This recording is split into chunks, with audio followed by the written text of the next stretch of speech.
Ini tentu saja sudah kaitannya dengan antara klasifikasi satu dengan klasifikasi yang lain ya, karena saya penasaran untuk mengetahui apa sebenarnya kaitan antara aksiologi dengan ontologi itu. Kullu man 'alaiha fan. Segala sesuatu ini musnah, wa yabqa wajhu rabbika dzul jalali wal ikram. Yang kekal abadi itu hanya wajah Tuhan. Di sini di ontologi kita menyadari satu hal, bahwa hakikat dari alam ini sebenarnya adalah Allah. Dan kalaupun kita katakan bahwa realitas ini punya hakikat, realitas ini hakikatnya hanyalah bayangan-bayangan atau tanda-tanda kebesaran dari Tuhan. Itulah esensi realitas.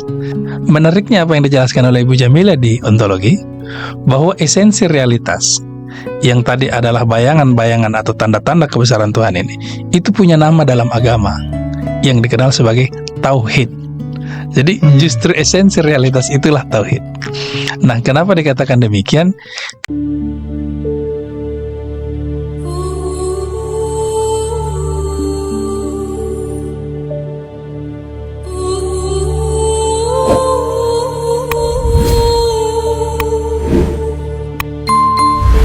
Assalamualaikum warahmatullahi wabarakatuh. Waalaikumsalam warahmatullahi wabarakatuh. Kita kembali ke Sadra TV channel. Kali ini kita akan membahas aksiologi dalam rangkaian pembahasan buku Teori Pendidikan Islam karangan Dr. Jamilah Alamul Huda, seorang filsuf muslimah.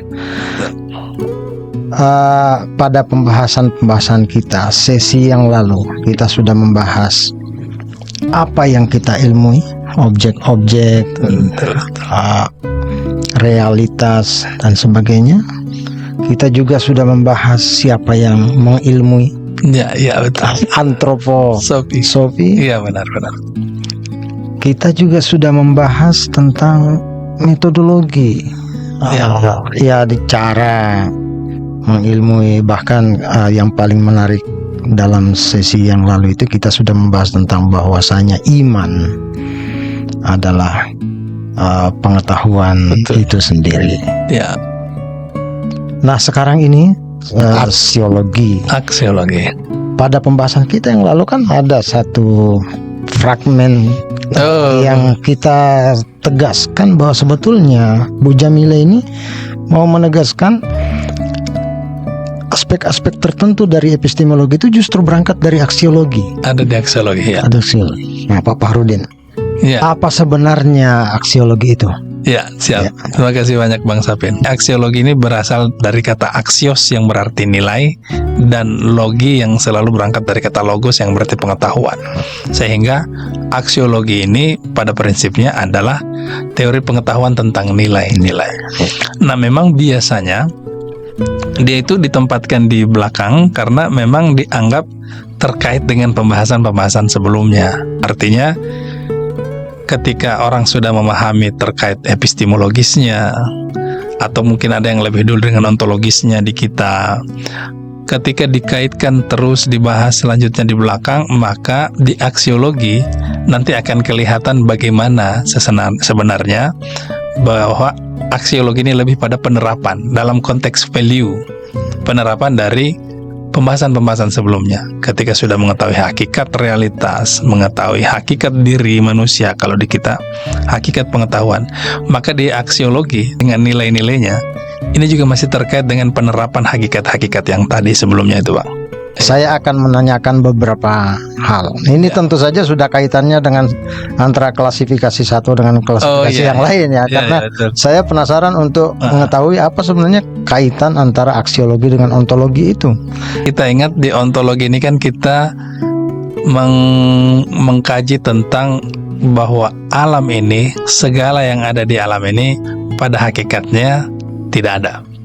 Yang ada itu kan kemudian hanya Allah, dengan ayat kullu man 'alaiha fan. Segala sesuatu ini musnah, wa yabqa wajhu rabbika dzul jalali wal ikram.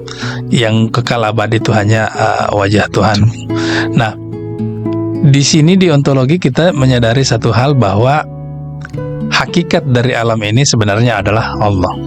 Dan kalaupun kita katakan bahwa realitas ini punya hakikat, realitas ini hakikatnya hanyalah bayangan-bayangan atau tanda-tanda kebesaran dari Tuhan.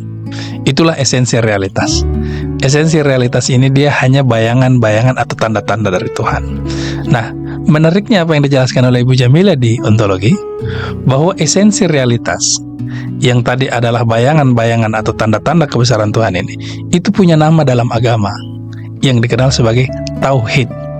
Jadi justru esensi realitas itulah tauhid. Nah, kenapa dikatakan demikian? Karena dari realitas inilah kita belajar mengesahkan Tuhan. Sebab pada dasarnya tidak ada yang benar-benar ada kecuali Tuhan. Kalau misalnya di pembahasan kita sebelumnya tentang ontologi sudah banyak contoh. Mulai dari contoh bayangan, mulai dari contoh cermin, cahaya benda yang diterangi dan yang lain-lain. Saya mau menambahkan contoh yang mungkin dekat dengan keseharian, Bang. Handphone misalnya. Handphone yang kita gunakan ini kan hidup, nyala nih. Tapi pertanyaannya adalah, apakah benar-benar hakikatnya itu benda yang hidup? Atau dia sebenarnya benda yang mati kalau tidak dicas? Jadi pada dasarnya dia itu benda yang mati. Dia cuma bisa hidup sepanjang ada aliran listriknya, sehingga dia hidup. Begitu ada aliran listrik, memungkinkan dia pintar malah kan. Tiba-tiba paling cerdas, paling hebat. Kita bisa nanya apa aja. Tetapi ketika sudah lowbat, tidak ada casan, tidak discas, apa segala macam, maka dia akan mati. Berarti hakikatnya memang dia tidak hidup. Hakikatnya dia tidak hidup. Boleh. Nah, jadi disitulah kaitannya misalnya tadi yang dikatakan bahwa yang benar-benar punya kehidupan, yang benar-benar ada itu hanya Tuhan. Nah, inilah yang kemudian dikatakan bahwa realitas esensinya itu adalah istilah lainnya tauhid. Dengan kata lain, kesimpulannya kaitannya dengan aksiologi. Aksiologi yang ditekankan di sini berarti adalah nilai tauhid. Nilai tauhid inilah yang menjadi inti pembahasan di buku ini dalam konteks aksiologi. Nah, apa menariknya dari tauhid di sini? Bahwa satu, kita menjadi tahu bahwa hakikat alam semesta itu adalah tauhid, atau tauhid adalah hakikat alam semesta. Itu pertama. Yang kedua, tauhid ini berbeda dengan pemahaman kita secara umum hanya tentang keyakinan Tuhan itu satu dari segi Tuhan doang. Tetapi di sini dia mengatakan bahwa tidak, Tuhan itu bukan cuma penuhanannya yang satu, tetapi memang segala sesuatu tidak ada, yang ada itu cuma yang satu itu. Sehingga tauhid selain hakikat alam semesta, tauhid juga berlaku pada seluruh alam semesta. Dia berlaku pada seluruh realitas. Semua makhluk ini kemudian menjadi lebur. Semua makhluk ini menjadi lebur dalam ketiadaannya. Dia ada kalau dicas oleh Tuhan. Dicas, dia hidup berarti, kalau tidak berarti memang ada satu konsep bahwa segala sesuatu ini hakikatnya satu, ketiadaan dan kelemahan, tapi dia bisa mendapatkan kekuatan dari Tuhan. Dari Tuhan. Jadi pada dasarnya memang mereka tidak ada, mereka tidak hidup. Dalam arti tidak hidup. Kalau istilah Bang itu kefakiran eksistensial. Kefakiran eksistensial, mantap sekali. Tidak eksis. Baik. Secara ontologis kaitan dengan aksiologis itu adalah dimensi tauhid tadi itu. Kaitan antara aksiologi dengan antroposofi, konsep antroposofi itu. Kalau dalam pembahasan kita tentang antroposofi, manusia ini pada mulanya dia baru menyadari dirinya juga sangat bergantung kepada Tuhan dengan pemahaman ontologi itu. Di mana ada konsep kefakiran esensial, bahkan kefakiran eksistensial yang sering ditekankan itu. Nah, ketika manusia sudah menyadari tentang kefakiran dirinya, eksistensinya, maka kemudian manusia ini juga menyadari tentang tujuan hidupnya. Yakni tujuan hidupnya tentu saja karena dia bergantung, maka dia akan berupaya mendekat kepada tempat dia bergantung. Karena hanya dengan cara itu bisa menjadi semakin kuat. Karena dia butuh. Nah, di situ manusia dalam geraknya ini dia dibantu oleh alam, di mana gerak alam ini dan manusia memang sama-sama menuju Tuhan. Bedanya kalau alam bersifat tidak langsung, karena alam ini seolah-olah tugas alam ini adalah membantu manusia. Iya. Karena memang Tuhan menitipkan manusia ini untuk menjaga alam sebagai khalifahnya. Iya. Sekalipun ada beberapa yang merusak kayak itu, Iya. itu khalifah yang zalim itu. Ya, itu anomali hamba ini. Nah, sementara di sisi manusia sendiri, dia itu beribadah kepada Tuhan. Itu yang menjadi gerak menyempurnanya dia. Nah, ketika dia sudah bergerak menuju Tuhan dengan gerak menyempurnanya itu, dan dia kemudian menyadari satu hal, bahwa segala yang ada di alam ini tidak nyata. Dalam arti segala yang ada di alam ini itu hanya tanda-tanda kebesaran Tuhan atau esensi Tuhan. Maka sejak itu juga sebenarnya dia sudah melakukan proses tauhid, bertauhid. Kenapa? Karena tadi kita sudah mendefinisikan di depan bahwa rupanya esensi realitas ini punya istilah lain dalam terminologi agama, yakni tauhid. Nah, sehingga menyadari tentang esensi alam itu tadi, maka dia sebenarnya, si manusia ini sudah bertauhid. Nah, dan menariknya, dia sudah berada dalam konsep tauhid yang lebih tinggi.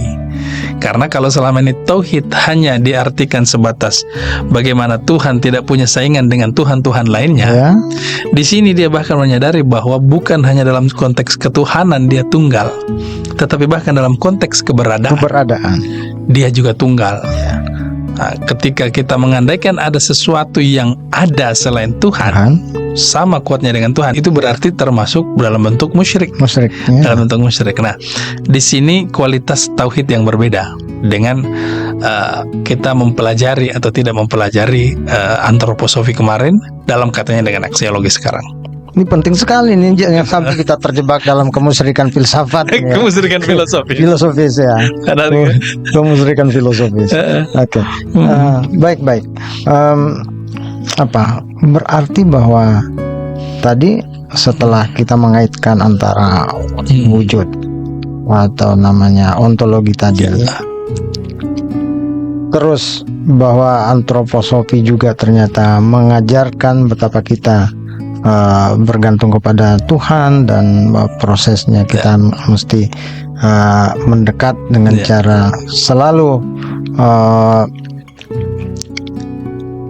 menyadari tentang kebergantungan kita itu, dan untuk bisa kuat kita harus tetap mendekat kepada Tuhan. Ya, betul. Nah, ini caranya nih sekarang. Berarti epistemologi ya.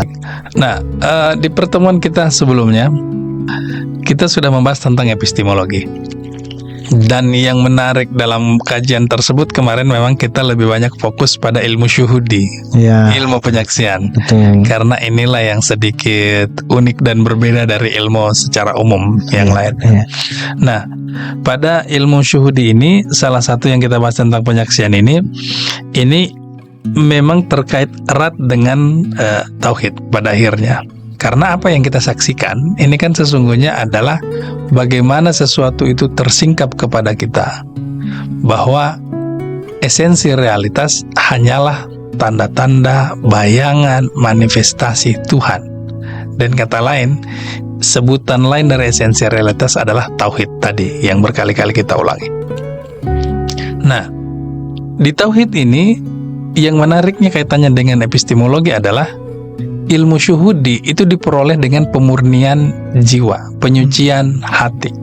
Nah, ini mengajarkan kepada kita bahwa dalam bertauhid itu bukan cuma sebatas keyakinan, kepercayaan biasa. Ini saya menggunakan kata keyakinan, bukan menggunakan kata iman. Kalau iman kan konteksnya kita sudah maknai berbeda kemarin. Iya, betul ya. Jadi di sini ketika bicara tentang penyucian jiwa, ini bagi mereka yang melakukan ini, dia memiliki kualitas tauhid yang berbeda. Kenapa? Karena di sini bukan hanya sekedar kepercayaan saja. Tauhid yang ada di sini ini terkait betul-betul dengan kemurnian jiwa, kemurnian hati, karena ada semacam pembersihan diri sebelumnya. Nah, dan ini menarik sebab di buku ini juga dijelaskan bahwa tauhid ini memang terkait dengan realitas, itu memiliki dua bentuk. Satu disebut sebagai tauhid deskriptif. Yang kedua, tauhid preskriptif.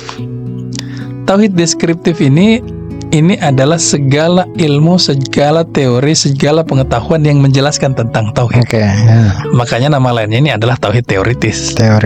Nah, artinya kalau ini insya Allah sudah banyak lah yang tahu ini.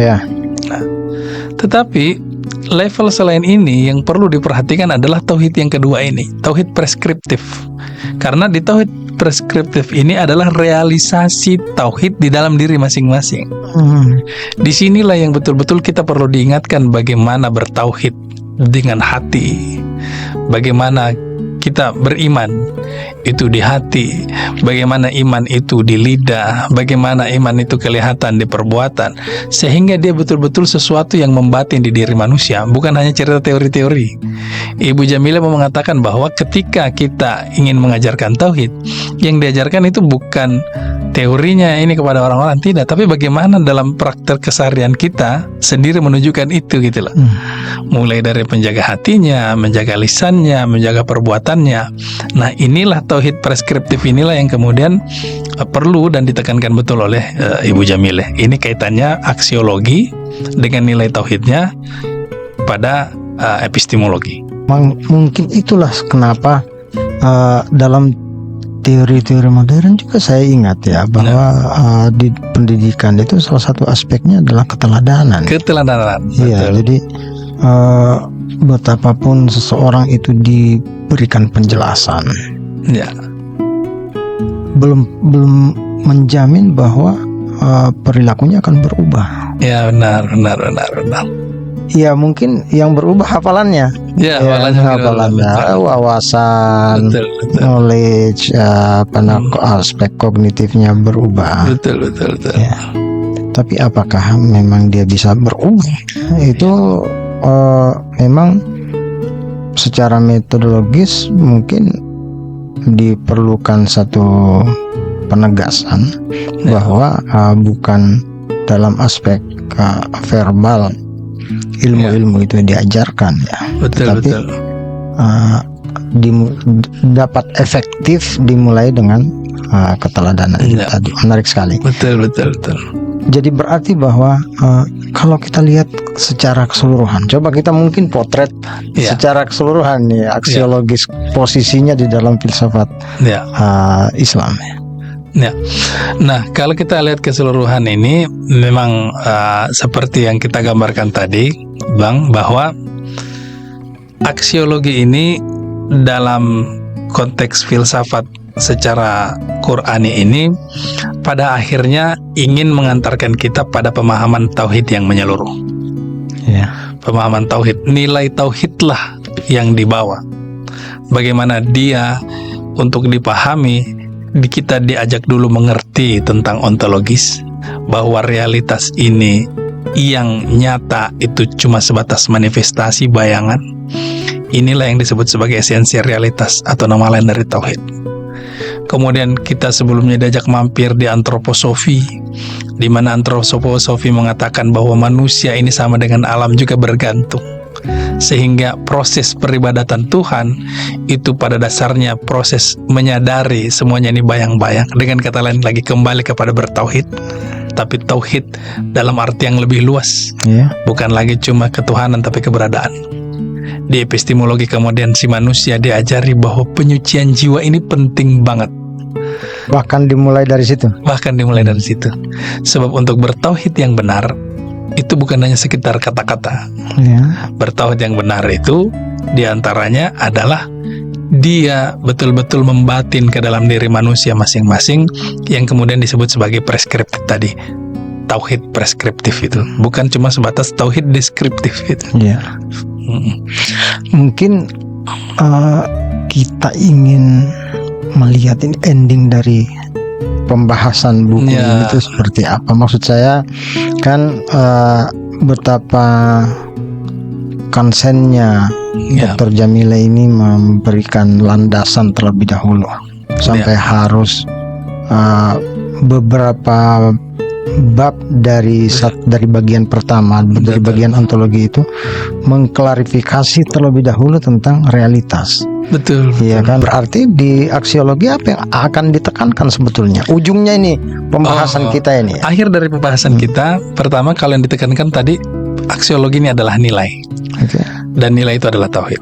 Oke. Nah, ujung dari pembahasan aksiologi ini untuk mengantarkan kita kepada keseluruhan buku ini sesungguhnya, yakni teori pendidikan Islam. Di mana itu? Yakni gerak perjalanan dari tauhid deskriptif menuju tauhid preskriptif. Oke. Inilah yang menjadi fondasi teori pendidikan Islam. Jadi tauhid deskriptif dan preskriptif inilah yang menjadi inti kunci teori pendidikan Islam yang ditawarkan oleh Ibu Jamil. Alihan dari Tauhid deskriptif menuju preskriptif, menuju kepada preskriptif. Wow. Dari tauhid yang sangat sebatas teoritis, mengenali teoritis, menuju tauhid yang betul-betul kita terapkan dalam diri masing-masing. Aduh, ini Luar biasa guys. Luar biasa guys. Ada tauhid omon-omon, ada tauhid yang action, ya, ada yang menyatu di dalam kesadaran orang dan memang harus diterapkan. Jadi berarti pendidikan Islam ini mau meningkatkan beberapa level di atas daripada tauhid omon-omon itu. Betul, itu luar biasanya, itu luar biasanya itu, Pak. Kita berharap bahwa buku ini mungkin bisa di training kan ya, diajarkan ya. Ya, insya Allah. Kalau kira-kira apa namanya, orang-orang tertarik untuk tahu lebih dalam, kita bisa nanti bikin semacam pelatihan untuk mapping yang lebih jelas, bagaimana memahami. Karena memang buku ini cukup serius ya. Iya, betul. Yang kita bahas ini saja baru sudut pandang Quran ya, belum yang filosofis murni. Iya, betul sekali. Ini sudut pandang Qurannya saja. Saya rasa begitu. Para pemirsa, ini sudah ujung dari pertemuan kita untuk membahas buku teori pendidikan Islam yang dikarang oleh Dr. Jamile Alamul Huda, seorang filsuf muslimah. Terima kasih kepada narasumber kita dalam beberapa episode ini, menemani kita berbincang tentang bagian-bagian penting dari buku ini. Tidak keseluruhan, tapi seluruh backbone-nya ini kita sudah ambil semuanya. Insya Allah. Terima kasih sekali lagi. Sama-sama, Bang. Para pemirsa, Assalamualaikum warahmatullahi wabarakatuh. Waalaikumsalam warahmatullahi wabarakatuh.